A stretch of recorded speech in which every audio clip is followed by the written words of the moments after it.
அனைவருக்கும் அன்பு வணக்கம். நம்பினால் யாவும் மாறுமே. இந்த வார்த்தையை நம்ம முதல்ல முழுமையாக நம்பணும். அதுதான் நம்ம பிரபஞ்சத்தோட இணைப்பாக இருக்கிறதுக்கான முதல் விஷயம். நம்பணும். நம்பிக்கை அப்படின்னு வெறும் வார்த்தைகளில் இல்லை, நம்ம செய்கிற ஒவ்வொரு செயலையும் இந்த பிரபஞ்சம்தான் நமக்கு வழி நடத்துது அப்படிங்கிறத நம்பி மனசார ஆத்மார்த்தமாக எல்லாவற்றையும் ஏற்றுக்கொண்டு முழுமையாக அந்த செயலில் நம்ம ஈடுபடும் பொழுது தான் நம்ம இந்த பிரபஞ்சத்தை முழுமையாக நம்புகிறோன்னு நமக்கே நமக்குள்ள ஒரு உணர்வு வரும். இந்த இறைவர் சொல்லுவாங்க இல்லையா, இறைவர் எல்லா இடத்துலையும் இருக்க முடியாதுங்கிறதுக்காகத்தான் அம்மாவை படைச்சாங்க அப்படின்னு. அதுபோல் இறைவரை பார்க்கணும், அவரோட உணர்வுகள் எப்படி இருக்கும் அவர் கூட இருந்தா அப்படின்னு நம்ம உணரணும். அப்படின்னா அதுக்கு மொத்த வழி இறைவன் படைத்த இந்த பிரபஞ்சத்து கூட இணைப்பாக, இந்த இயற்கை கூட இணைப்பாக இருக்கும் பொழுதே அந்த இறைவரும் இந்த பிரபஞ்சமும், அவரால் படைக்கப்பட்ட இந்த பிரபஞ்சமும் ஒன்று தான் அப்படிங்கிறது நமக்கு புரிய வரும். இந்த பிரபஞ்சம் தர செய்திகள் எல்லாத்தையும் நம்ம கொஞ்சம் கொஞ்சமாக உள்வாங்கிக்க ஆரம்பிச்சிட்டோம் அப்படின்னா நம்மளால் இறைவர் கூட இருக்கிறோம், இணைப்பாக தான் இருக்கிறோம். நம்ம வாழ்க்கையில் நடக்கிற அத்தனை செயல்களும் இந்த இறை சக்தி நம்மளை வழி நடத்துது அப்படிங்கிறதையும் நம்ம உணர ஆரம்பிச்சிடுவோம். அதனால தான் நான் சொன்னேன், எல்லாத்துக்கும் மூல முதல் இந்த நம்பிக்கை. நம்பினால் யாவும் மாறும், நிச்சயமாக மாறும். எப்போ நம்பினா நம்ம வாழ்க்கை மாறுமா? மாறும். நம்ம சூழ்நிலை மாறுமா? மாறும். நம் பொருளாதார நிலை மாறுமா? மாறும். நம் உடல்நிலையில் ஆரோக்கியம் வருமா? நிச்சயம் வரும். இந்த ஒவ்வொரு விஷயத்தையும் நான் அனுபவித்து உணர்ந்து அதற்கப்புறம் தான் நான் சொல்லிட்டு இருக்கேன். எல்லாருக்கும் ஏற்படக்கூடிய அதே பொருளாதார நெருக்கடி, அதே உடல் ரீதியான ஆரோக்கிய குறைபாடுகள், அதே சுற்றுச்சூழ்நிலைகளால் ஏற்படக்கூடிய தேவையில்லாத இடையூறுகள், இது எல்லாற்றையும் நானும் தினம் தினம் சந்திச்சு, ஆனால் இந்த பிரபஞ்சத்தின் துணை கொண்டு அந்த இறைவரின் அருளால் ஒவ்வொரு விஷயத்தையும் கடந்து வந்துக்கிட்டு இருக்கேன். அப்போது நிறைய விஷயங்களை நம்ம கற்றுக்க வேண்டியதாக இருக்குது. பொறுமையை கற்றுக்குறோம், சகிப்புத்தன்மையை கற்றுக்குறோம், இன்னும் எவ்வளவோ விஷயங்கள். எங்கெல்லாம் நம்ம அமைதியாக இருக்கணும், எங்கெல்லாம் பேசணும், எங்கே மற்றவங்களுக்கு வழிவிடணும், எங்கே மற்றவங்களையும் பேச வைக்கணும், இது எல்லாமே நமக்கு இந்த இறைவர் உணர்த்திக்கிட்டே இருப்பார். ஸோ இந்த பிரபஞ்சத்தில் நடைபெறுற அத்தனை விஷயமும் ஒவ்வொரு காரணத்தோடையும் தான் நடைபெறுதுன்றது நம்ம முக்கியமாக புரிஞ்சிக்க வேண்டியது. அப்போ நம்ம இந்த பிரபஞ்சத்துக்கு கூட இணைப்பாக இருக்கணும், இந்த பிரபஞ்சத்தை தொடர்பு கொள்ளணும் அப்படின்னா முதல்ல இந்த பிரபஞ்சத்தோட அலைவரிசைக்கு, அதாவது அந்த ஃப்ரீக்குவன்சிக்கு நம்ம மாறணும். அது எப்படி அதோட ஃப்ரீக்குவன்சிக்கு நம்ம மாறணும் அப்படின்னா நம்ம முதல்ல சந்தோஷமாகவும் உற்சாகமாகவும் இருக்கணும். நம்ம சூழ்நிலை எப்படிப்பட்டதாக இருந்தாலும் சரி, அதுக்காக கஷ்டமான சூழ்நிலையில் போய் சந்தோஷமாக சிரிச்சுக்கிட்டு இருக்க அப்படின்னு யாராலையும் முடியாது. அந்த சூழ்நிலையில் நான் சொன்ன மாதிரி எங்கே மகிழ்ச்சியாக இருக்கணும், எங்கே அமைதியாக இருக்கணும், எங்கே ஏற்றுக்கொள்ளணும். அதுபோல் சில சவாலான சூழ்நிலைகள் வரும் பொழுது அந்த சூழ்நிலையை நம்ம உடனே இது எனக்கு வேண்டாம், எனக்கு இப்படி கஷ்டம் வந்துருச்சு, நான் என்ன பண்ணுவேன் அப்படின்னு புலம்பாமல் ஒரே ஒரு நிமிஷம் இந்த இறைவர் ஏதோ ஒரு காரணத்திற்காக இந்த மாதிரியான ஒரு சூழ்நிலை எனக்கு கொடுத்துருக்காங்க, இது நிச்சயமாக மாறும். நான் சொன்ன இந்த வார்த்தையை யோசனை பண்ணி வச்சுக்கோங்க. நம்பினால் யாவும் மாறும். நம்புறது மட்டும்தான் அந்த சூழ்நிலையில் நம்ம செய்கிற வேலையாக இருக்கும். ஒரு சவாலான சூழ்நிலை வரும் பொழுது நம்பிக்கையை தாண்டி அதிகபட்சமாக நம்மளால் வேறு எதையுமே செய்ய முடியாது. நீங்கள் அந்த நேரத்தில் என்ன செஞ்சாலுமே அது ஒரு முழுமையான செயலாக இருக்குமானா முடியாது. ஏன்னா நம்மளுக்கு இருக்கிற அந்த சவாலான சூழ்நிலை வரும் பொழுது பதட்டம், பயம், இது நடக்குமா அப்படிங்கிற அந்த டவுட் வரும், இது என்ன ஆக போதோ தெரியலையே அப்படின்ற குழப்பம் வரும். ஸோ இந்த மாதிரியான மனநிலைமையில் நம்ம அமைதியாக இதை ஏற்றுக்கொண்டு இறைவர் எனக்கு நிச்சயம் இதிலிருந்து ஒரு மீட்கும் சக்தியை கொடுப்பாங்க, இந்த பிரபஞ்சம் எனக்கு வழிகாட்டும், இந்த பிரபஞ்சத்தின் வழிகாட்டுதல் எனக்கு எங்கிருந்தோ வரும் அப்படின்னு அந்த ஒரு நம்பிக்கையை மட்டும் வையுங்க. நிச்சயமாக இந்த பிரபஞ்ச வழிகாட்டலை நீங்கள் கண்டிப்பாக பெறுவீர்கள். அப்படியும் உங்கள் மனசு அமைதியாடையில் அந்த சவாலான சூழ்நிலைகள் அப்படின்னா உங்களுக்கு எந்த இறைவரோட நாமத்தை சொல்லணுமோ அந்த இறைவரோட நாமங்களை சொல்லலாம். பொதுவான ஓம் அப்படிங்கிறத சொல்லலாம். ஏன்னா ஓம் என்ற மந்திரம் தான் இந்த பிரபஞ்சத்தின் ஒளியாக இருக்கிறது. அப்போது அதை நீங்கள் தொடர்ந்து சொல்லலாம். அமைதியாக உட்காந்து உங்கள் மூச்சை கவனிக்கலாம். இதெல்லாம் செய்யும் பொழுது பிரபஞ்சத்து கூட உங்களால் அந்த இணைப்பை உணர முடியும், ஒரு அமைதியை உணர முடியும். அந்த அமைதியும் அந்த இணைப்பாக இருக்கிறதுக்கான ஒரு மிகப்பெரிய டூல், அதாவது மிகப்பெரிய ஒரு கருவினா இந்த அமைதி தான். ஸோ முதல்ல இது சவாலான சூழ்நிலை வரும்பொழுது நீங்கள் செய்ய வேண்டியது.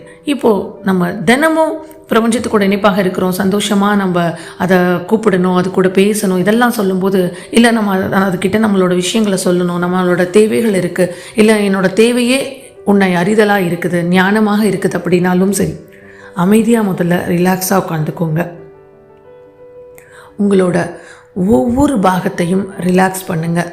தலை, உங்களோட முகம், கழுத்து, மார்பு, வயிறு, தொடைப்பகுதி, கால்கள் எல்லாத்தையும் உங்கள் உடல் முழுவதையும் ரிலாக்ஸாக முதல்ல வச்சு உங்கள் மூச்சை நிதானமாக ஒரு 3 தடவை மூச்சு இழுத்து விட்டு அமைதியாக அப்படியே நீங்கள் உட்காரலாம்.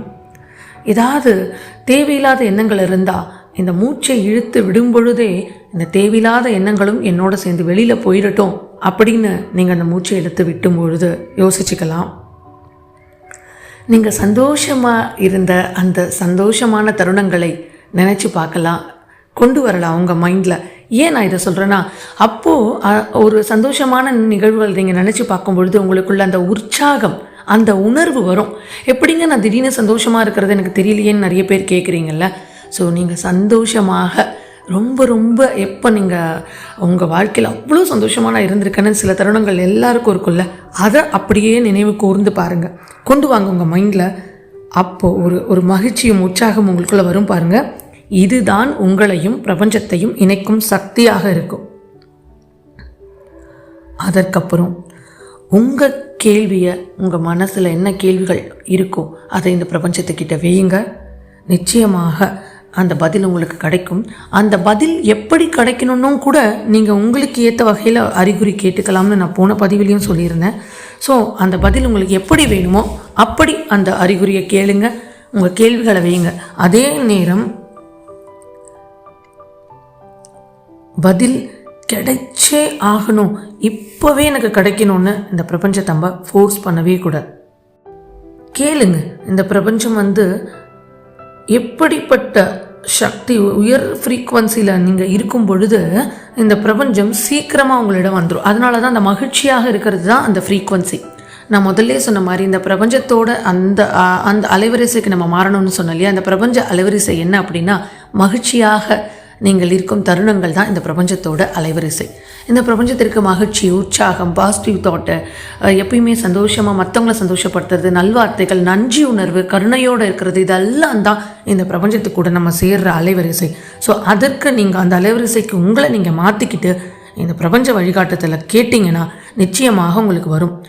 இப்பயே கொடுங்க, நாளைக்கே கொடுங்க, எனக்கு இந்த செகண்டே வந்தாகணும்னு பிரபஞ்சத்தை எக்காரணம் கொண்டும் நீங்கள் வற்புறுத்தாதீங்க. ஏன்னா அந்த ஃபோர்ஸ் பண்ணும் பொழுது உங்களோட அலைவரிசையும் பிரபஞ்ச அலைவரிசையும் மாறுபட ஆரம்பிச்சிடும்.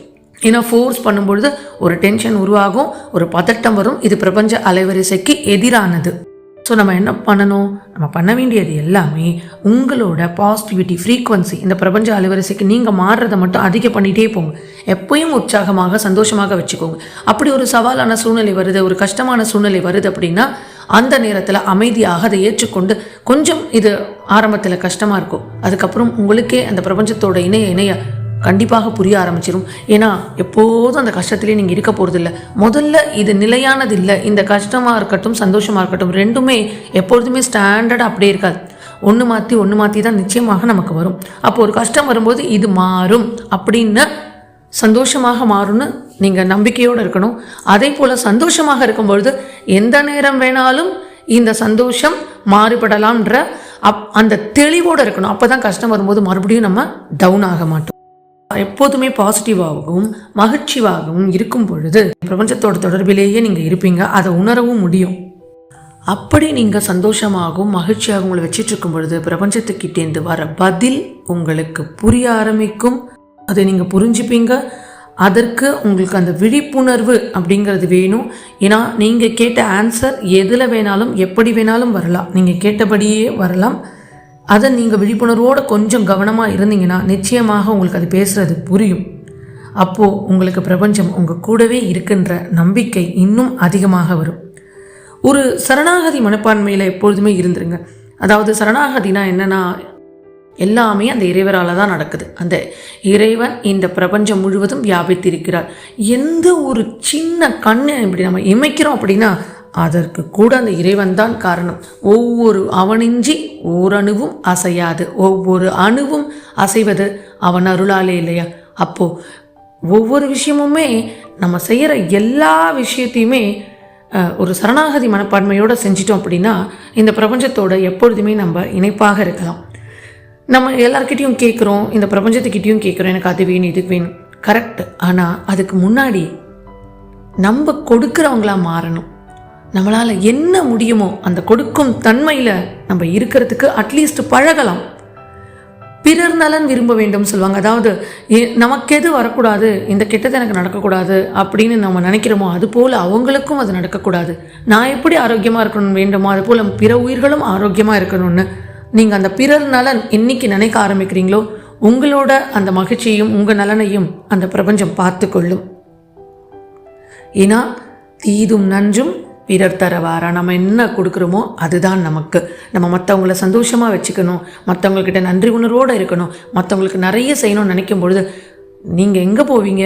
அந்த இறைவன் தான் உங்களுக்கு கொடுப்பார். இந்த பிரபஞ்ச பேராற்றல் கொண்டு வந்து கொட்டும். அப்போ நீங்கள் தாராளமாக எடுத்து கொடுக்க முடியும். கர்மா அப்படிங்கிறதே நம்ம செய்கிற செயல்களால் வருது தானே நமக்கே தெரியும். என்ன கொடுத்தோமோ அது பல மடங்கு நமக்கு திருப்பி வரும். ஸோ நமக்கு என்ன வேணும் அப்படின்னு நம்ம நினைக்கிறோமோ அதைத்தான் மற்றவங்களுக்கும் கொடுக்கணும். ஸோ நம்ம கஷ்டப்பட்டாலும் சந்தோஷமாக இருந்தாலும் நாம் மற்றவங்களுக்கு என்ன கொடுத்தோமோ அதுதான் நமக்கு கிடச்சிருக்குன்ற அந்த தெளிவான ஒரு மனநிலைமை மட்டும் நமக்கு இருந்தால் போதும். எப்போதுமே நம்மளோட வைப்ரேஷனை அதிகப்படுத்திக்கிட்டே, அதாவது ஹை ஃப்ரீக்வன்சிலேயே இருக்கணும். அதாவது உயர்நிலை அதிர்வலை என்னென்னா பாசிட்டிவாக இருக்கிறது. நான் சொன்ன அந்த நன்றி உணர்வு, கருணை, ஒரு சின்ன ஒரு டவுன் வந்தாலும் இல்லை இது எனக்கு மாறிடும், உங்களுக்கு நீங்களே சொல்லிக்கோங்க, நம்பினால் யாவும் மாறுமே. இதுதான் நான் திரும்ப இந்த இடத்துல சொல்கிறது. ஸோ நம்ம யோசிக்கிற தேவையில்லாத விஷயந்தான் இந்த பிரபஞ்சத்தில் இருந்து நம்மளை ரொம்ப தள்ளி வச்சிடுது. நம்ம அனாவசியமான அந்த ஒரு கவலைக்குள்ளே போய் முழுகும் போது இது நிலை இல்லை, இது மாறிடும்னு தெரியும், இருந்தாலும் இந்த மனசு அவ்வளவு சீக்கிரத்தில் அடங்கிறது இல்லை. அதனால் உங்கள் நம்பிக்கை இந்த இடத்துல ரொம்ப முக்கியம். நான் திரும்ப சொல்கிறது, நம்புங்க. நம்பிக்கைக்கு ப்ரூஃப் பண்ண முடியாதுங்க, உணரதான் முடியும். நீங்கள் நம்பினால்தான் உங்கள் வாழ்க்கையை மாறுறதை உங்களால் உணர முடியும். உங்கள் மனசார இந்த பிரபஞ்சத்தை நம்பி, இந்த பிரபஞ்ச சக்தி இருக்குது அப்படின்னு இந்த பிரபஞ்ச சக்தியை எல்லா உயிர்களிலும் பார்க்க ஆரம்பிங்க. ஒரு உயிரை பார்க்கும் பொழுது இதற்குள் இருக்கிற அதே விஷயந்தான் எனக்குள்ளேயும் இருக்குது அப்படின்னு உங்களால் என்னைக்கு உணர முடியுதோ உங்கள் ஒவ்வொரு செயலையும் இந்த பிரபஞ்சத்துக்காக நீங்கள் அர்ப்பணித்து அதோட துணை கொண்டு தான் நான் ஒவ்வொரு செயலையுமே செய்கிறேன்னு நீங்கள் என்னைக்கு நினைக்கிறீங்களோ இந்த பிரபஞ்சம் உங்களை மேலே தலை மேலே தூக்கி வைக்கிறத நீங்கள் பார்க்க முடியும். எந்த செயல் செஞ்சாலும் அப்பா இறைவனே உங்களுக்கே இது அர்ப்பணம், உங்களுக்கே நான் கொடுக்குறேன் அப்படின்னு அதுக்கிட்ட சொல்லிட்டு செய்யுங்க. அந்த இறைவர்கிட்ட சொல்லிட்டு செய்யுங்க. முக்கியமாக சந்தேகப்படாமல் இருக்கணும். சொல்லிட்டு எல்லாத்தையும் நடக்குமா அப்படின்னு. அந்த சந்தேகம் ஏன் வருது தெரியுமா? மற்றவங்க சொல்லும்போது நம்ம அது ஒரு ஃபார்மாலிட்டியாக செய்கிறோம். இதெல்லாம் சொல்லியிருக்காங்க இந்த வீடியோவில், நம்ம செஞ்சு பார்க்கலாம் அப்படின்னு ஃபார்மாலிட்டிக்கு செய்யாமல் முழு மனசோட நம்பி நான் காலடியில் அதை ஒப்படைச்சு இந்த வேலையை ஆரம்பிக்கிறேன். இதோட நல்லதும் கெட்டதும் நீயே பார்த்துக்கோங்க. எனக்கு எது நல்லதுன்னு தெரியுதோ அதை நீங்கள் எனக்கு கொடுங்க. எனக்கு எது தேவையில்லைன்னு தெரியுதோ அதை என்கிட்டேருந்து விளக்கிடுங்கன்னு பிரேயரை மட்டும் வைங்க. பிரபஞ்ச சக்தியை நம்ம அப்படியே உறிஞ்சிக்கணும் அப்படின்னா இப்போது இந்த மார்கழி மாதம் ரொம்ப ரொம்ப ரொம்ப ரொம்ப ரொம்ப உபயோகமாக இருக்கும்.